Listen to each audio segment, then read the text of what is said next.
Se clôturer. Alors, en tout cas, bienvenue dans ce premier culte de ce dimanche 15 décembre. Merci, que Dieu vous fasse du bien et que Dieu s'occupe de votre besoin aujourd'hui. Merci beaucoup à la louange, merci, vous avez été formidable. Équipe réduite, mais équipe efficace. Alléluia. Alors, vous pouvez vous asseoir 2 minutes pour me permettre de vous rappeler. Donc, depuis ces quelques jours, nous sommes en train d'étudier, ou d'examiner, d'explorer le livre de Esther. Le livre d'Esther, qui est un formidable livre. Et voilà, je vais tirer quelques leçons de Esther ce matin. Et nous allons prendre le temps de prier. J'avais promis que ce jour-là sera un jour où je vais prier pour vous. Voilà, vous n'avez pas passé 21 jours en jeûne et prière pour rien. Je vais prendre le temps voilà, de prier pour vous dans peu de temps. Alléluia. Je prierai individuellement pour les uns et les autres. Amen. Alléluia. Parce que nous allons voir ce qui s'est passé à la fin du jeûne d'Esther. Les choses ont changé. Et j'aimerais dire à quelqu'un que les choses vont changer. Alors, notez donc ce matin quelques leçons que nous pouvons tirer de ce livre d'Esther. Et je vais retenir 3 grandes leçons ce matin. 3 grandes leçons. Il n'y en a pas que 3. Ce n'est pas exhaustif. Il y en a d'autres. Mais moi, je vais retenir juste ces 3 ce matin. Et nous allons partager ces choses ensemble avant de prier les uns pour les autres. Alléluia. Alors, donc, nous voyons les leçons que nous tirons du livre d'Esther. Et vous connaissez le livre, on l'a lu et relu plusieurs fois. Donc, je vais juste de temps en temps en prendre 1 ou 2 extraits. On ne va pas relire tout, mais quelques extraits pour que nous puissions alimenter ce que nous allons développer ensemble ce matin. Donc, la première leçon que moi j'aimerais vous laisser, que j'ai rassemblée dans ce livre, première leçon, je pense que nous pouvons tirer, c'est que Dieu ne regarde pas à notre passé pour déterminer notre avenir. Alléluia. Dieu ne regarde pas à ton passé pour déterminer ton avenir. Dieu ne regarde pas à ton passé pour déterminer ta destinée. Alléluia. Vous connaissez Esther. Esther, c'est cette jeune fille, esclave. Mais avant d'être esclave, elle est orpheline. Nous avons lu et relu ce texte-là dans le chapitre 2. Son cousin Mardoché, qu'il a adopté après la mort de son père et de sa mère, il l'a prise en adoption pour sa fille. Et comme j'ai eu l'occasion de le dire, je salue Mardoché et je lui tire mon chapeau parce que par les temps qui couraient à l'époque et même aujourd'hui, un enfant qui perd son père et sa mère, il y a très peu de gens qui vont vouloir l'adopter. Mais Mardoché a adopté Esther. Donc, une orpheline, en esclavage, ils ont été déportés par Nebuchadnezzar. Et les voici à Suse, au milieu des déportés. Une fille venue de nulle part. Si on regardait le passé d'Esther, on n'aurait jamais imaginé que Esther finirait là où elle a fini. Qui pouvait parier en regardant cette orpheline dans la maison de son cousin? Qui pouvait parier en la rencontrant que cette fille-là deviendrait une reine? Est-ce qu'il y avait à parier? Il n'y avait pas à parier. Personne n'allait parier. Mais son passé n'a pas déterminé ce qu'elle devait devenir. Et c'est pourquoi je vous dis ce matin que Dieu ne regarde pas à notre passé pour déterminer notre avenir. Quel que soit l'endroit d'où tu es venu, quelle que soit les choses que tu as vécues, quelles que soient les difficultés dans lesquelles tu t'es trouvé, Dieu ne regarde pas tout cela pour déterminer ton avenir. Ton avenir est dans les mains de Dieu. Alléluia. Lui seul sait ce qu'il veut faire de toi. Lui seul sait où il va t'amener. Alléluia. Alors c'est pourquoi ce matin, j'aimerais encourager quelqu'un qui se pose des questions. Est-ce que Dieu se souvient de moi? Est-ce que Dieu est au courant de mon existence? Est-ce que Dieu sait ce que je vis? Eh bien écoutez, Dieu ne regarde pas tout ça. Alléluia. Quand tu te couches, Dieu te voit. Quand tu te lèves, Dieu te voit. Quel que soit l'endroit où tu es, Dieu te voit. Parce que il est le Dieu qui veille sur sa création. Alléluia. Donc ce matin, recevons cette nouvelle que Dieu ne regarde pas à ce que nous vivons aujourd'hui, ni à ce que nous avons vécu pour déterminer ce que nous allons devenir. Alléluia. Et au milieu de nous, venant de nulle part, il y a peut-être des futurs ministres dans cette Europe. Au milieu de nous, venant de nulle part, il y a peut-être des députés assis dans cette salle sans le savoir. Au milieu de nous, il y a des gens qui ne viennent de nulle part, qui vont devenir des multimilliardaires. Je ne sais pas, mais Dieu seul le sait. C'est pourquoi ne regarde pas trop à ce que tu as vécu. Ne t'attarde pas trop sur ce que tu as souffert, mais regarde à ce que Dieu veut faire pour toi. Il y a un Dieu dans les cieux qui veille sur toi. Il y a un Dieu dans les cieux qui veut faire du bien. Il veut te faire du bien. Amen. Est-ce que nous avons saisi ça? Dieu ne regarde pas à ton passé pour déterminer ton avenir. Alléluia. Mais Seigneur, c'est que chez nous, on n'a jamais vu une telle chose se produire. Écoutez, même si chez vous, on n'a jamais vu une telle chose se produire, la chose peut se produire pour toi. Est-ce que tu m'entends bien? Alléluia. De chez nous, on n'a jamais vécu quoi que ce soit. Mais comment cela est possible? Oui, même si dans toute la famille, dans toute la tribu, dans tout le pays, personne n'a jamais vécu une telle chose, eh bien, Dieu pourra le faire pour toi. Alléluia. Je suis né dans un village où il n'y avait pas d'école. Allô? Il n'y avait pas d'école. Et personne n'avait été à l'école dans mon village. Hein?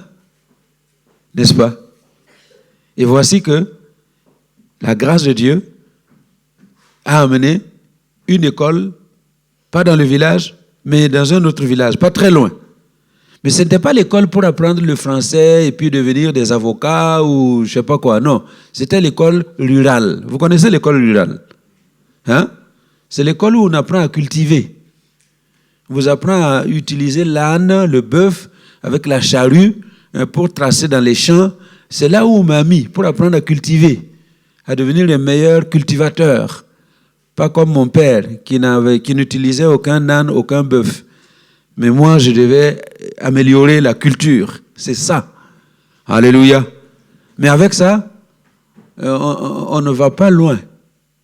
C'est 2 ans de formation et puis vous sortez, vous pouvez aller commencer à travailler dans les champs. C'était ça. Alléluia. Mais vous savez quoi? Il s'est trouvé un instituteur rural qui a eu le cœur pour moi. Son cœur a été disposé à ma faveur. Alléluia. Tantôt, je vais vous parler de la faveur. La faveur. Que Dieu vous donne sa faveur. Quand vous avez la faveur de Dieu, vous avez la faveur des hommes. Donc, ce monsieur-là, il est tombé amoureux de moi. Hein, c'est pas... voilà, hein. Non. Alors, je signale tout de suite. Non. C'est pas l'amour là que les gens connaissent aujourd'hui avec les hommes. Non. Hein? Alléluia. Et il m'a pris sous son aile. Et il a dit, ce garçon-là, 10 ans, j'étais le plus jeune de l'école, comme je dis souvent, hein, le plus jeune. Les autres là, étaient des mariés avec des femmes et des enfants à la maison. Et il m'a amené à l'école primaire qui venait de s'ouvrir 2 ans plus tard. Alléluia. Hein? Et quand j'arrive là, l'instituteur de l'école primaire, lui aussi, faut pas, je ne sais plus quoi dire. Hein? Hein? Vous comprenez, hein? Voilà. Lui aussi, il m'a aimé. Et puis, il m'a pris sous son aile. Et puis, il m'a amené à faire quand on devait faire les examens de fin de cycle primaire, il m'a amené faire les meilleurs concours pour entrer dans les meilleures écoles. Et Dieu merci, j'ai été admis dans la meilleure école du pays, hein, 4e sur la liste, dans ce qu'on appelle l'école des cadets ici, et chez nous c'était le Prytanée militaire. Et voilà, et c'est là où j'ai été étudié. Alléluia. Et là où personne au village n'avait été, moi j'ai été. Dieu n'a pas regardé au passé du village, mais il a déterminé quelque chose, indépendamment de ce qui était dans le passé. Alléluia. Amen. Et je me rappellerai toujours le jour où j'étais avec ma femme et dit, mon mari, donc, ces gens-là, nous les recevons dans notre maison. Et ils mangent à notre table. Donc, quand on était assis là, on les regardait en haut comme ça. Alléluia. Il y avait des gens, hein, très hauts là. Nous là, on les regardait comme ça. On ne peut pas les toucher parce qu'ils sont hauts. Et un jour, c'est eux-mêmes qui sont venus manger à notre table. Alléluia. Dieu ne regarde pas à ton passé pour déterminer ton avenir. Aujourd'hui, ta vie est tohu-bohu, sans forme. Il n'y a rien dedans, c'est vide. Mais laisse l'Esprit de Dieu agir. La terre était tohu-bohu, sans forme. Mais quand l'Esprit de Dieu a agi, la terre a pris forme. Laisse l'Esprit de Dieu agir dans ta vie. Et il va donner une forme à ce qui n'a pas de forme aujourd'hui. Alléluia. Dieu ne regarde pas à ton passé pour déterminer ton avenir. Et ce matin, j'aimerais te dire une chose. Tu as un avenir avec Dieu. Dis à ton voisin, tu as un avenir avec Dieu. Tu as un avenir certain. Un avenir certain. Un avenir glorieux. Il faut lui dire, c'est un avenir glorieux. Il est certain, il est glorieux. Dieu t'y amènera. Et personne ne va t'empêcher d'y arriver. Alléluia. Parce que Dieu ne regarde pas ton passé pour déterminer ce que tu vas vivre. Amen. Et c'est ce qu'il a fait d'Esther. Cette orpheline, qu'on ne calculait pas, elle s'est installée un jour sur le trône à côté du roi Assuérus parce qu'elle a été prise comme reine. Alléluia. Dis à ton voisin, sait-on jamais? Peut-être. Si c'est une femme, dis-lui peut-être que tu es la future reine de quelqu'un. Peut-être que tu es la future reine quelque part. Mais si tu es déjà marié, ton mari, c'est lui qui deviendra roi. Alléluia. Amen. Il deviendra roi pour que automatiquement tu deviennes une reine. Amen. Parce que je ne vais pas vous dire de divorcer pour aller chercher votre reine, votre roi quelque part. Amen. Dieu ne regarde pas à ton passé pour déterminer ton avenir. Deuxième chose, notez que notre détermination à nous attacher à Dieu va toujours nous amener à l'élévation. Notre détermination à nous attacher à Dieu va toujours nous amener à l'élévation. Nous avons lu Esther et vous avez vu le cousin d'Esther, Mardoché, ce juif qui a été amené en captivité. Et c'est lui qui a amené Esther d'ailleurs avec lui en captivité. Cet homme Mardoché a résolu de s'attacher à Dieu. Malgré le fait qu'il soit loin de sa ville natale, loin de son pays, d'Israël, il est en terre étrangère où il n'y a pas de sacrificateur pour le voir, il n'y a pas de Sanhédrin pour le surveiller, il n'y a pas de temple, dans lequel on va dire que c'est là qu'il va aller prier. Non, non. Bien qu'il soit en captivité, loin de ces choses, il a résolu de continuer de s'attacher à son Dieu. Comme Daniel et ses 3 compagnons à Babylone, ils ont pris la résolution. Daniel 1,8. Daniel résolut de ne pas se souiller avec les mains du roi. Ils avaient toutes sortes d'occasions pour faire comme tout le monde, pour vivre comme tout le monde. Mais même en déportation, ils ont résolu de s'attacher à leur Dieu. Alléluia. De s'attacher à leur Dieu. Et de laisser le Dieu, maître du ciel et de la terre, contrôler leur vie. C'est ce que Mardochée a fait. À tel point qu'au chapitre 2, quand le roi a élevé Haman et lui a donné la suprématie sur tout le pays, et il a même ordonné que toute personne dans les 127 provinces, que toute personne qui rencontre Haman fléchisse les genoux devant lui. C'est-à-dire, s'incline et comme pour l'adorer. Et tout le monde, quand Haman passait, tout le monde s'inclinait devant Haman. Quand il entrait dans la cour du roi, tout le monde se prosternait devant lui. Et il se sentait grand. Vous savez, l'orgueil de l'homme, ça fait que plus tu as les gens là qui fléchissent les genoux devant toi, on se croit tout puissant. Et il se croyait tout puissant. Mais quand il arrive devant la porte du roi, il y a un homme seul qui était toujours assis. Il est assis. Quand Haman passait, tous les autres se levaient et se prosternaient devant lui. Mais Mardochée, le juif déporté sur une terre étrangère, il a résolu de s'attacher à son Dieu parce que la Bible dit tu ne te prosterneras devant personne, sinon devant l'Éternel ton Dieu. Alléluia. Et il a pris cette résolution. Il dit que ce soit une décision royale ou pas, que la loi des Mèdes et des Perses dise que c'est immuable. Une fois que c'est pris, on ne peut pas changer. Eh bien, quoi qu'il arrive, moi, je ne fléchirai pas le genou devant Haman. Et il n'a pas fléchi le genou. Vous connaissez l'histoire. Haman a fait prendre le décret pour l'extermination des Juifs qui se trouvaient sur les 127 provinces où régnait Assuérus. Et quand il sortait de la maison du roi pour retourner chez lui, tout le monde se prosterne. Tout le monde! Sauf un seul, Mardochée.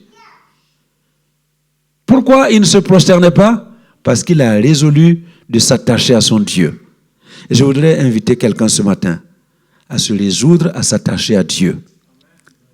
Quel que soit ce qui se passe autour de toi, il n'y a aucune raison, mais alors aucune raison pour se détacher de Dieu. Quel que soit ce que tu peux vivre, souffrir, il n'y a aucune raison pour se détacher de Dieu.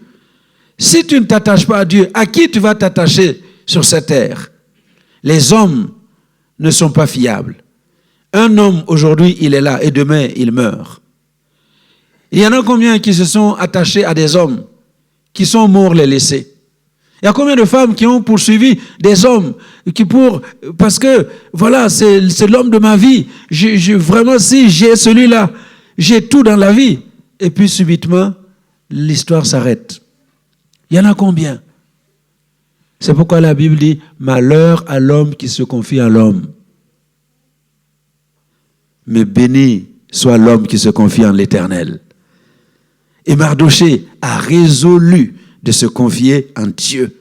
Et il a refusé de se prosterner devant Haman. Et vous connaissez l'histoire. Haman a décidé finalement de faire pendre Mardochée sur cette potence qu'il a dressée dans sa cour, 50 coudées, c'est-à-dire 25 mètres de haut. 25 mètres, parce qu'il était tellement furieux contre Mardochée, et il a dressé la potence et on devait y pendre Mardochée. Mais vous connaissez la suite. Alléluia. Qu'est-ce qui s'est produit? Quelle a été la suite? Dites-moi rapidement. Oh. Allô? Qu'est-ce qui s'est passé? Non, ce n'est pas possible. Je sais que vous savez. Grâce. Qu'est-ce qui s'est passé? C'est Grâce, non? Hein? Toi, tu ne t'appelles pas Grâce? Oui. Comment tu t'appelles? Hein? Irène. Désirée. Mais comment dans ma tête, j'ai toujours Grâce. Hein? Ah, Désirée. Je suis sûr que tu connais. Bon, écoutez, pour couper court, Mardochée devait être pendu sur la potence. Et qui est-ce qui a été pendu? Aman. Celui qui a dressé la potence pour pendre Mardochée, c'est lui-même qui a été pendu là. Et vous savez ce qui s'est produit. En lieu et place de Aman, eh bien c'est Mardochée qui a été élevé. Alléluia. Celui qui s'élève sera abaissé, mais celui qui s'abaisse, il sera élevé. Alléluia.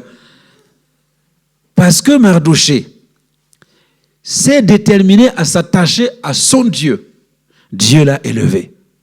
C'est pourquoi j'aimerais vous dire ce matin, écoutez-moi bien, il n'y a personne sur cette terre, depuis Genèse jusqu'à l'Apocalypse, et depuis le début de l'humanité jusqu'à la fin, vous verrez, il n'y a personne sur cette terre qui se décide à s'attacher à Dieu et que Dieu n'est pas élevé. Personne. Faites le tour du monde. Ceux qui se sont attachés à Dieu, mais sérieusement attachés. Je ne parle pas de ceux qui sont tantôt là, tantôt dehors, de ceux qui avancent, qui reculent. Non, ceux qui ont pris la résolution de s'attacher à Dieu et qui se sont vraiment attachés à Dieu de tout leur cœur, eh bien Dieu les a toujours élevés. Alléluia. Dans mon pays, nous avons plusieurs exemples comme ça. Des gens qui sont venus de nulle part. Quand je dis nulle part, c'est nulle part. Et l'exemple le plus concret que j'ai, c'est cette dame-là qui... Maman Suzanne. Hein? Maman Suzanne. Suzanne, c'est une femme au Burkina, dans les fins 70, début 80, qui a commencé à avoir des visions. Et Dieu s'est révélé à elle, se manifeste dans sa vie. Et elle a commencé à partager ce que Dieu lui montrait, à prier pour les gens. Alléluia. Elle a commencé à prier pour les gens. Et chaque fois que les gens venaient, elle priait et Dieu répondait à leur requête. Et elle donnait des prophéties pour les gens, pour la nation, petit à petit. Alléluia. Dans une petite case, au village.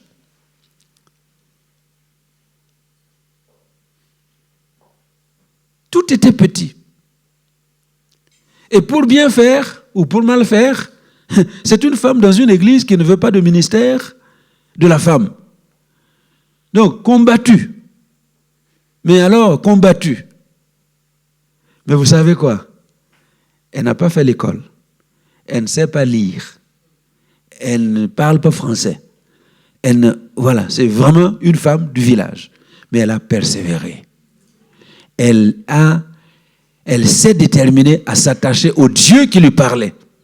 Elle a continué son ministère. Aujourd'hui, allez dans le village là, vous allez voir une grande église qui peut accueillir 3000 personnes à la fois. Alléluia. Le village est devenu une ville avec toutes sortes de belles choses. Elle là qui ne comprend pas français, elle voyage aux États-Unis, partout. Aujourd'hui. Vous savez pourquoi? Parce que si vous vous attachez à Dieu et vous faites le travail qu'il vous a envoyé faire, il n'y a rien à faire, il va vous élever. Alléluia. Il va t'élever. C'est pourquoi j'ai dit, notre détermination à nous attacher à Dieu va toujours amener l'élévation. Mais il y a des gens, vous ne voulez pas vous attacher à Dieu et vous voulez que Dieu vous élève. Ça ne marche pas comme ça. Alléluia. Attache-toi à Dieu. Accroche-toi à Dieu. Vis comme Dieu veut que tu vives. Et tu verras s'il ne va pas t'élever. Tu ne vas même pas chercher. Il va t'élever lui-même. Alléluia. Mardochée n'a rien cherché. Mardochée voulait juste que on épargne la vie des Juifs, son peuple. Et non seulement la vie des Juifs a été épargnée, non seulement le peuple a été sauvé, mais sa nièce, sa cousine Esther est devenue reine, et lui-même, il est devenu comme le premier ministre dans le pays. Quelle élévation! Simplement parce qu'ils ont résolu de s'attacher à Dieu. Dis à ton voisin, s'il te plaît. Dis-lui, s'il te plaît. S'il te plaît, attache-toi à Dieu. Voilà, attache-toi. Alléluia. Attache-toi à Dieu. Amen. Alléluia.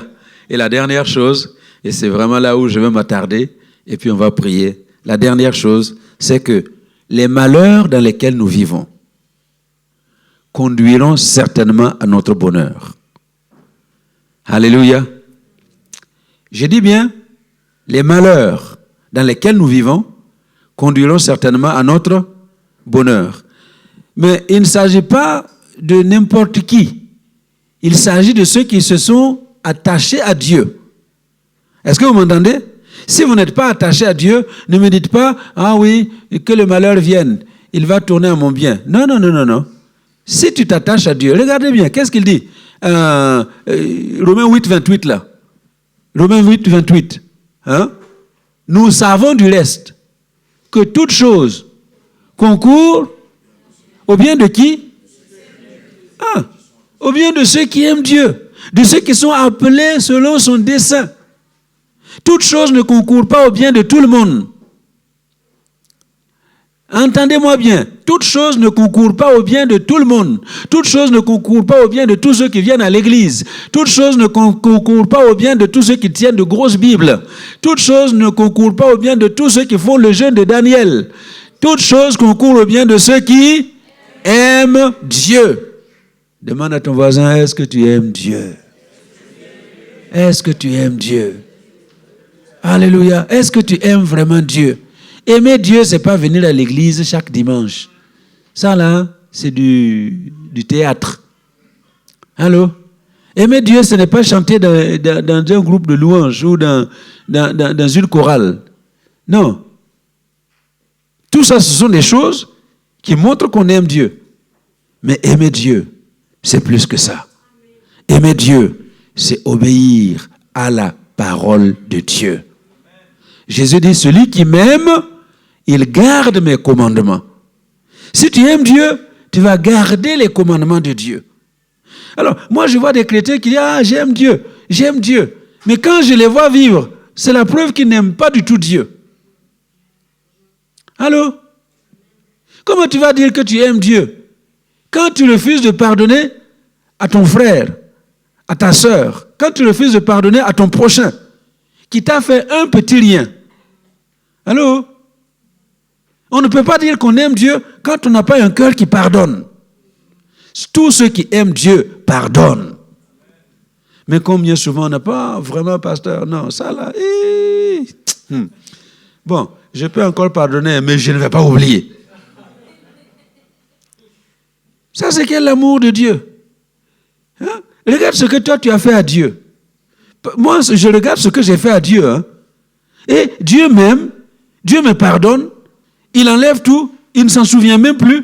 Et moi, je vais dire, non, maman Déborah, non, ce qu'elle m'a fait là, non, je ne peux pas pardonner. Je n'aime pas Dieu. Allô? Donc, si toi, tu as un cœur qui ne veut pas pardonner à l'autre, c'est que tu n'aimes pas Dieu. Tous ceux qui aiment Dieu obéissent à la parole de Dieu. Et la parole de Dieu dit, aimez-vous les uns les autres. Aime ton prochain comme toi-même. Est-ce qu'on se comprend? Et lisez la parole. Il y a beaucoup de choses qu'on peut dire là-dessus. Aimer Dieu, c'est obéir à sa parole. J'ai juste pris le thème du pardon. Mais il y a toutes les autres choses. Hein? Alléluia. Toute chose concourt au bien de ceux qui aiment Dieu. Et pour ceux qui aiment Dieu, j'aimerais vous dire ce matin que quel que soit le malheur dans lequel tu vis, ça va conduire à ton bonheur. Alléluia. Tous tes malheurs, te conduiront à ton bonheur. Mais à condition que tu t'attaches à Dieu, que tu aimes Dieu. Alléluia. Et nous avons vu, dans la semaine, je pense que c'était le 10, et je me sens poussé à vous redire ce que j'ai dit dans la prière là du 10 soir ici. Vous voyez, Esther et Mardochée ont connu toute une série de malheurs. Et ces malheurs auraient dû les détruire. Mais ces nombreux malheurs ont fini par concourir à leur bien et être la source de leur bonheur. C'est pourquoi je dis, tes malheurs vont te conduire à ton bonheur. Alléluia. Sans l'amour de son père et de sa mère, Esther ne serait jamais adoptée par Mardochée. Mais qui aimerait perdre son père et sa mère? Jeune, personne. Mais elle a perdu son père et sa mère, jeune. Quel malheur que de se retrouver orpheline à un tel jeune âge. Vous lirez au chapitre 2 et au verset 7 et vous allez voir ce qui s'y passe là. Esther, adoptée, orpheline, mais tous ces malheurs-là vont tourner à son bien. Alléluia. Amen. Donc, notez bien, hein, si son père et sa mère n'étaient pas morts, Esther n'allait pas être adoptée par Mardochée. Et si il n'y avait pas eu de déportation à Babylone, Mardochée ne serait jamais à Suse. Quel malheur! Vous êtes tranquille dans votre pays, on vient vous envahir, et puis on vous déporte très loin, sur une terre étrangère, au milieu des païens. Chose que vous ne pouviez même pas imaginer. Oui, parce que au temps de Jéconias, comme la Bible nous le dit, il y avait des prophètes qui disaient, cette ville, notre pays ne sera pas pris, vous ne serez pas déportés. Et il y avait des prophètes qui prophétisaient, comme aujourd'hui nous avons des prophètes qui prophétisent, mais ils ne prophétisaient que de fausses prophéties, parce que leurs prophéties ne se sont jamais réalisées. Finalement, le peuple a été déporté. C'est pourquoi j'aimerais ouvrir une parenthèse ici. Ne donnez pas foi à toutes les prophéties qu'on vous dit, soi-disant venant de Dieu. Alléluia. Vous qui courez derrière les prophéties, faites attention. Il y en a beaucoup de faux. Amen. Et il a été amené dans la déportation. Mais sans cette déportation, eh bien, Esther ne serait jamais devenue reine. Est-ce que vous me suivez? Alléluia. Et quand elle est dans la maison de son cousin, Mardochée, un jour, elle voit les commissaires du roi passer dans leur ville. Et quel était le rôle des commissaires du roi dans leur ville? C'était d'enlever toutes les jeunes filles vierges et belles de figure. Toutes les jeunes filles vierges et belles de figure. Et comme Esther était très belle de figure et très belle de taille, on l'a enlevée. Et vous connaissez les coutumes juives. Enlever une fille, eh bien, c'est un malheur. Non seulement on l'a enlevée, et on l'a amenée chez un roi païen. L'obliger à aller avoir des rapports avec un roi païen. Aujourd'hui, là, comment vous appelez ça? Violence faite aux femmes. Viol. C'est ça, hein? Parce que ça m'étonnerait que Esther, juive qu'elle est, aille avec joie pour se livrer au roi. Vous voyez? Quel malheur pour une juive d'avoir été enlevée, d'avoir été forcée à avoir des rapports avec un homme. Mais vous savez quoi? Tous ces malheurs l'ont conduite au bonheur. Allô? Tous ces malheurs, ça l'a amené au bonheur. Et ça ne s'arrête pas là. Mardochée, vous liserez au chapitre 2, verset 23, quand les deux officiers du roi Assuérus ont décidé de faire un coup d'État, Mardochée a été informé, Mardochée en a informé la reine qui a informé le roi qui a fait des investigations, et on a trouvé que la chose était vraie. Alors on a arrêté les deux officiers et ils ont été exécutés. Mais normalement, pour un acte aussi héroïque, Mardochée aurait dû être récompensé. Mais il fallait attendre le jour où le roi a eu des insomnies pour se rendre compte qu'un certain Mardochée lui a sauvé la vie Et il demande, mais qu'est-ce qu'on a fait à cet homme? Et ses assistants disent, rien. Et c'est comme cela que Mardochée a finalement été récompensé. C'est pour vous dire, l'injustice, c'est un malheur. Il y en a combien qui vivent des injustices aujourd'hui? Injustice au travail, injustice là où vous habitez, parfois même injustice à l'église. Il y a des gens qui subissent des injustices sans nom, inqualifiables. Mais j'ai une bonne nouvelle pour toi. Si tu aimes Dieu, si tu t'attaches à Dieu, cette injustice-là, Dieu va l'organiser pour que cela tourne à ton bonheur. Alléluia. Alléluia. Et puis, le summum du summum. On décide d'exterminer les Juifs. Mardochée y compris. D'abord Mardochée et puis tous les Juifs des 127 provinces. Quel malheur pour les Juifs. Partout où l'édit du roi arrivait, c'était la consternation, c'était la désolation, c'était les pleurs, c'était vraiment la débandade dans le camp des Juifs. Mais j'ai une bonne nouvelle pour vous. Ce qui était censé être un malheur pour eux, s'est trouvé être la source de leur bonheur.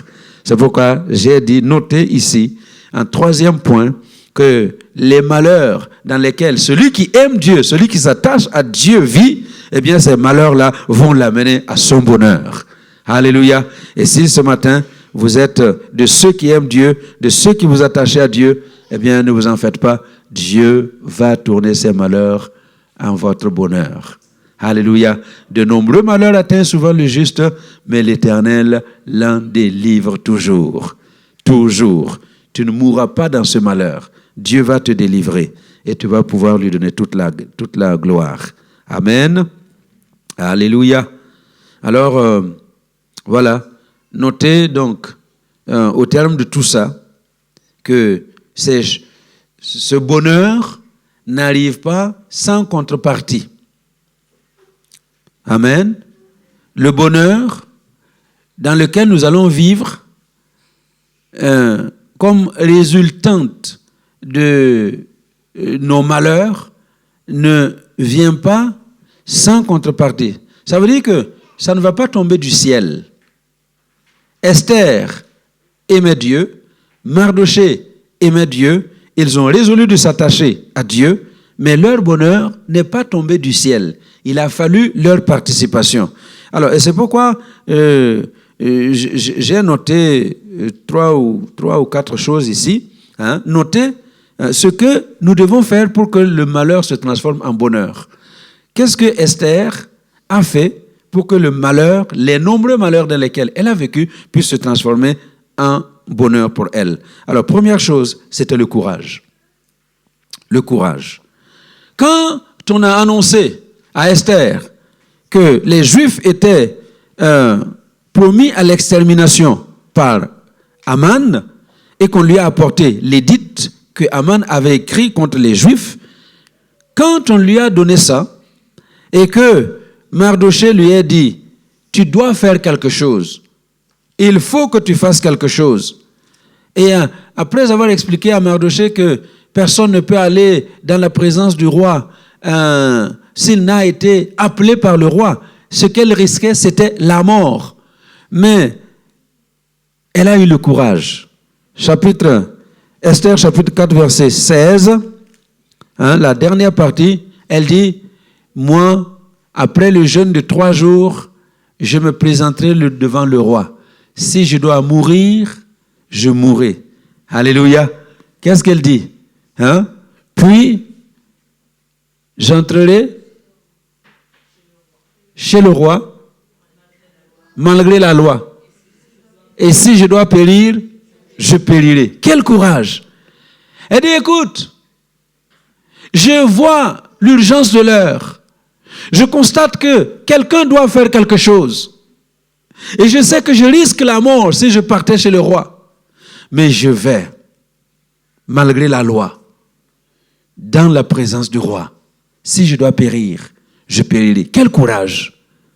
Alléluia. Dis à ton voisin, après le jeûne, sois courageux. Après le jeûne, sois courageux. Alléluia. Sois courageux. Il ne faut pas avoir peur de décider des choses, d'entreprendre des choses. Il faut du courage. Elle dit, si je dois périr, je périrai, mais j'irai voir le roi. il y a des choses que tu dois faire après ce jeûne-là. Sans peur. Alléluia. Alors donc, voilà ce qu'elle... Donc, elle s'encourage d'abord. Et puis, deuxième chose, elle se met dans le jeûne et la prière. Hein? C'est Esther chapitre 4, verset 16 à 17. Vous avez vu, hein? Et quand elle dit, va, rassemble les Juifs qui se trouvent à Suse et jeûnez pour moi, sans manger ni boire, pendant 3 jours, ni la nuit ni le jour. Moi aussi, je jeûnerai de même avec mes servantes. Elle prend le temps de jeûner et de prier. Alléluia. Et c'est ce que vous avez fait. C'est ce que nous avons fait. Pendant 21 jours, vous êtes venus, soir après soir, dans la prière et dans le jeûne. Parce que, même Jésus l'a dit, hein, il y a de ces démons-là qui ne sortent que par le jeûne, la prière et le jeûne. Il y a de ces démons, de ces mauvais esprits. Si ce n'est pas par la prière et le jeûne, ils ne vont pas partir. Alléluia. Donc vous avez compris que c'était très important d'associer le jeûne et la prière dans ces moments difficiles dans lesquels nous sommes ou dans lesquels le monde vit. Et nous nous attendons à une intervention surnaturelle. Nous nous attendons pas à un homme, une intervention surnaturelle. Alléluia. Donc, alors, elle est courageuse, elle se met dans le jeûne et la prière, et puis, troisième chose, elle agit après le jeûne. Elle agit. Elle passe à l'action. Un jeûne sans action est un régime. Allô? Si vous passez 21 jours dans le jeûne et après vous ne faites rien, vous avez juste fait un régime. Les gens vous diront, oh, tu as perdu du foie. Oh là là, c'est bien. Hein? Ce qui n'est pas une mauvaise chose. Hein? Mais après le jeûne, il faut agir. Il faut agir. Et après le jeûne, Esther, malgré la loi, alléluia, malgré la loi est là. Si tu pars devant le roi sans être convoqué, tu es puni de mort. Mais après le jeûne, elle sait une chose, c'est qu'elle a Dieu de son côté. Et dans la prière de Johann, j'ai noté quelque chose. Il dit, quand nous avons Dieu, nous sommes la majorité. Alléluia. Quand tu as Dieu, tu es la majorité. Toi et Dieu, vous êtes la majorité. Toi et Dieu, vous êtes plus que vainqueurs. Alléluia. Esther savait qu'elle ne partait pas seule. Je ne comparais pas devant le roi en tant que Esther, mais je comparais devant le roi accompagné de la toute-puissance qui a créé ce monde, qui a créé même le roi et qui lui a donné la domination sur 127 provinces. Donc, écoutez-moi bien, après le jeûne, tu ne vas pas te retrouver devant l'examinateur comme toi-même. Tu vas te retrouver devant celui qui a créé l'examinateur. Tu vas te retrouver devant l'examinateur avec celui qui l'a créé. Est-ce qu'on se comprend? Donc, les interviews que tu vas avoir, tu ne vas pas seul. Donc, ne pars plus jamais dans quoi que ce soit en tremblant parce que tu pars avec le créateur de ce monde, le patron de l'univers. Celui qui dit un seul mot et la chose arrive. Il fait ça et puis les hommes sont obligés de courir et de faire ce qu'il veut qu'on fasse. Alléluia. Alors c'est pour cela qu'il faut partir vraiment assuré parce que nous partons dans la victoire. Amen. Mais il faut agir. Alors, quatrième chose que vous notez, il ne faut pas agir en désordre. Il faut agir stratégiquement. Alléluia. Il faut de la stratégie. Est-ce que vous m'entendez? Esther arrive chez le roi après le jeûne. Elle a agi. Et quand le roi la voit au loin, dans la cour, le roi a été favorable. Alléluia. Et il lui tend le sceptre royal. Esther vient toucher le bout du sceptre royal. Et le roi comprend que non, ma reine ici, elle a quelque chose qu'elle veut. Elle demande quelque chose. Elle voudrait quelque chose. Est-ce que vous m'entendez? Et qu'est-ce que le roi dit? Esther, reine Esther, que demandes-tu? Tout ce que tu demandes te sera accordé. Même si cela moitié de mon royaume. 127 provinces divisées par 2. Hein? C'est combien? Combien? 123 divisé par 2. Bon, la moitié de 127 provinces. Il dit, même si c'est ça là, je vais te donner. Tu comprends ça? Combien? 60 combien? 60. Bon, c'est pas grave. Tu as compris ça? Il dit, même si c'est la moitié de mon royaume, je vais te la donner. Waouh! Et moi, comme je me mets à la place d'Esther. Hein?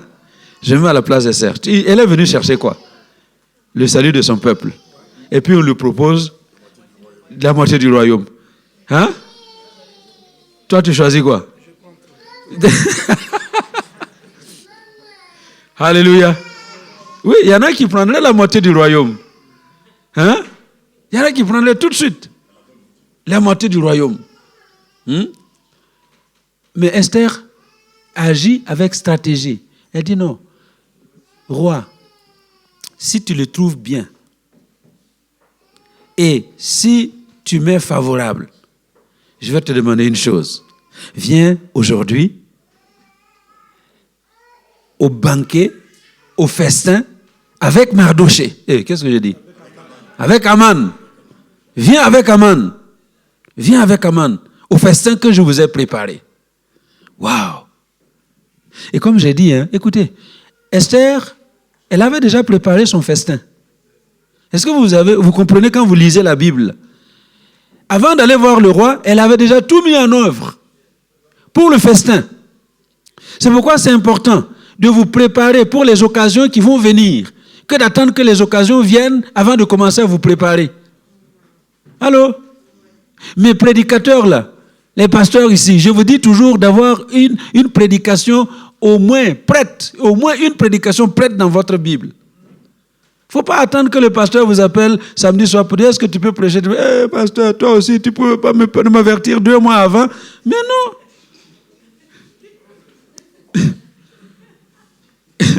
Non, vous devez être prêt. Vous devez être prêt.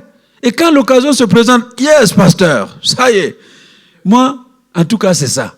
Qu'on m'appelle le dimanche matin pour dire à 9h, là, viens prêcher. Mais il n'y a pas de problème. Il y a quelque chose de prêt. Est-ce que vous m'entendez? Soyez prêts. Soyez prêts. Avant d'aller voir le roi, il faut être prêt. Esther avait déjà apprêté son festin.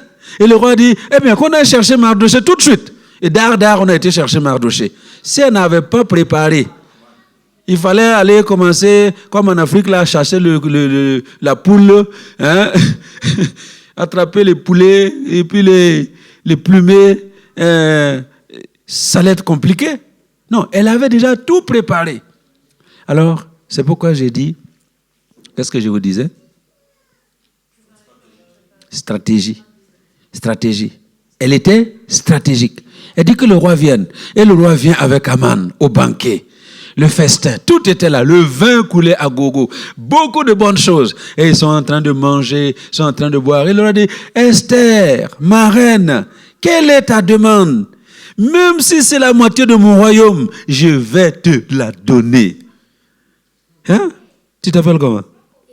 Eva. Si c'est toi, tu vas demander quoi, Eva? Le roi te dit, demande ce que tu veux.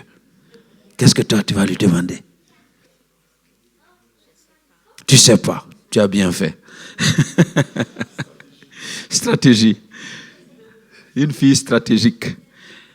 Et Esther dit, non, c'est pas maintenant là, je ne peux pas dire maintenant. Est-ce que le roi, si vous le trouvez bon, mon cher roi, et si j'ai trouvé faveur à tes yeux, est-ce que tu veux venir demain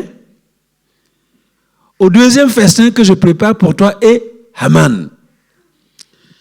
Et puis voilà. Le roi dit, il n'y a pas de problème. Demain.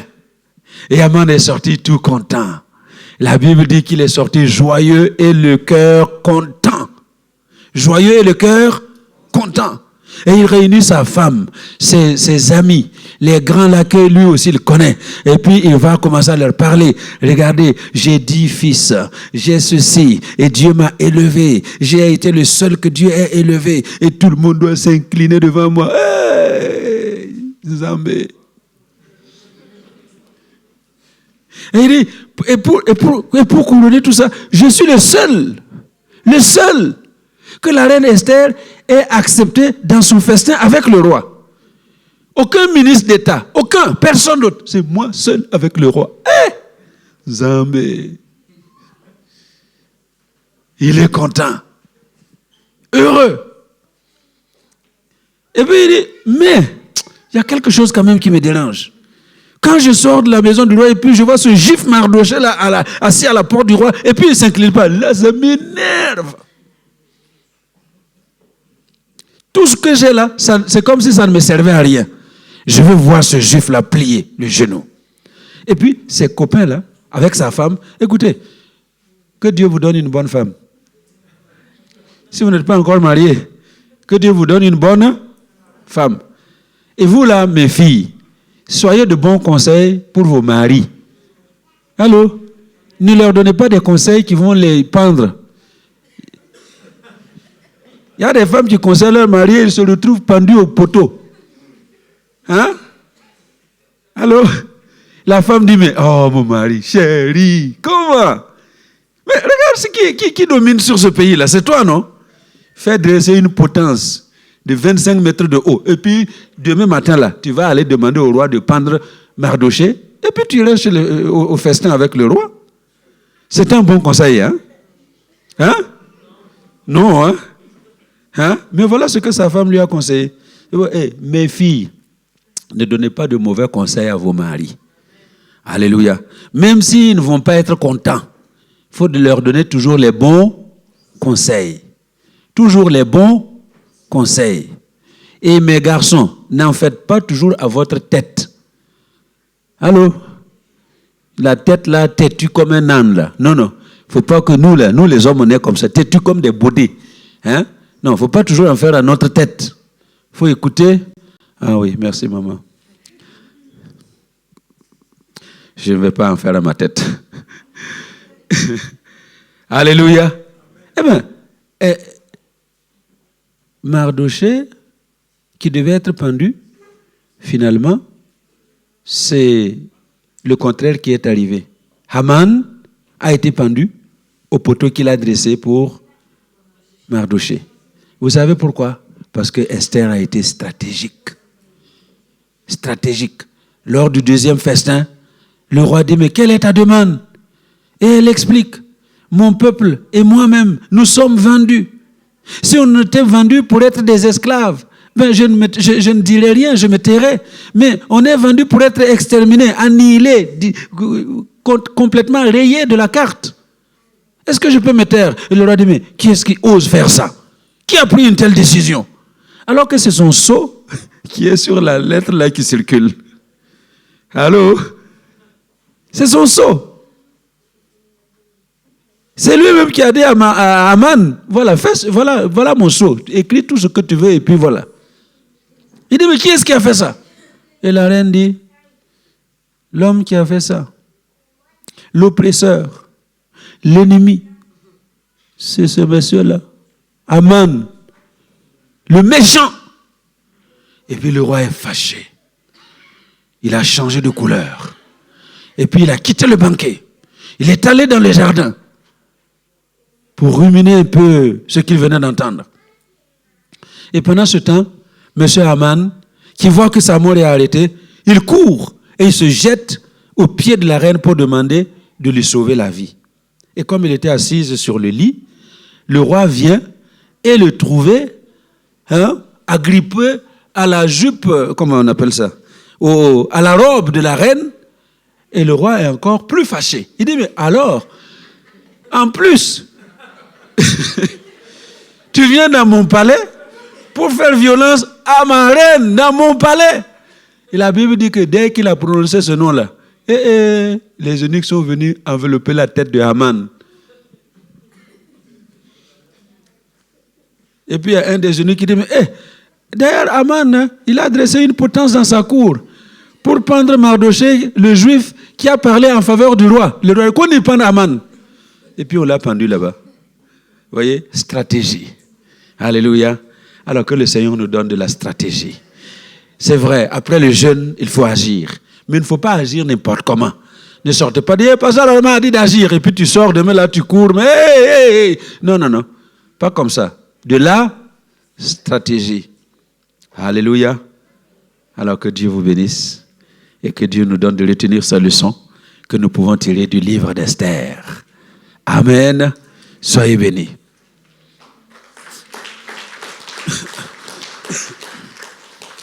Alors, voilà. Donc, j'ai promis de prier pour vous. Est-ce qu'il y a des gens qui ont écrit leur nouvelle histoire? Je vous ai dit hier, voilà, si vous qui avez écrit pour votre nouvelle histoire, venez. Si vous n'étiez pas là vendredi, vous avez raté quelque chose. Hein? Vous voyez? Nous avons vu hier, vendredi, nous avons vu que la réponse que le roi a donnée à Esther, quand ils ont décidé finalement